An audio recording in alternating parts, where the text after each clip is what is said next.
Thanks for reading the Bible with me one chapter at a time. Today we are in Romans chapter 10.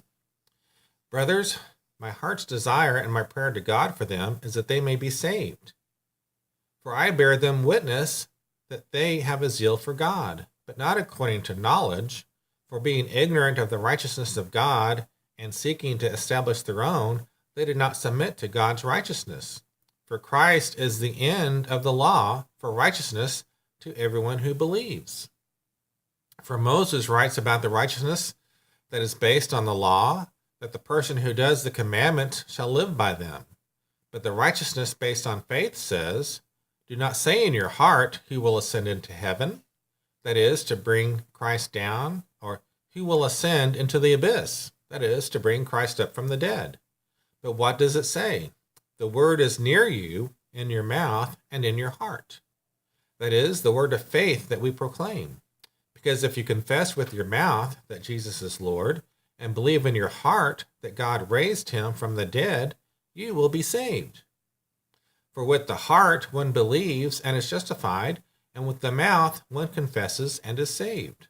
For the scripture says, everyone who believes in him will not be put to shame. For there is no distinction between Jew and Greek, for the same Lord is Lord of all, bestowing his riches on all who call on him. For everyone who calls on the name of the Lord will be saved. How then will they call on him in whom they have not believed? And how are they to believe in him of whom they have not heard? And how are they to hear without someone preaching? And how are they to preach unless they are sent? As it is written, how beautiful are the feet of those who preach the good news. But they have not all obeyed the gospel. For Isaiah says, Lord, who has believed what he has heard from us? So faith comes from hearing, and hearing through the word of Christ. But I ask, have they not heard? Indeed they have, for their voice has gone out to all the earth, and their words to the ends of the world. But I ask, did Israel not understand? First Moses says, I will make you jealous of those who are not a nation.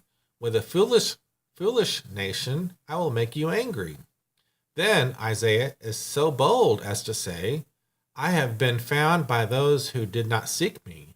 I have shown myself to those who did not ask for me. But of Israel, he says, all day long I have held out my hands to a disobedient and contrary people. Thanks for reading with me Romans chapter 10. Again, Paul is teaching the church the importance of faith and not of just living by the old law. I hope you're getting some insight in Paul's letter. Have a great day.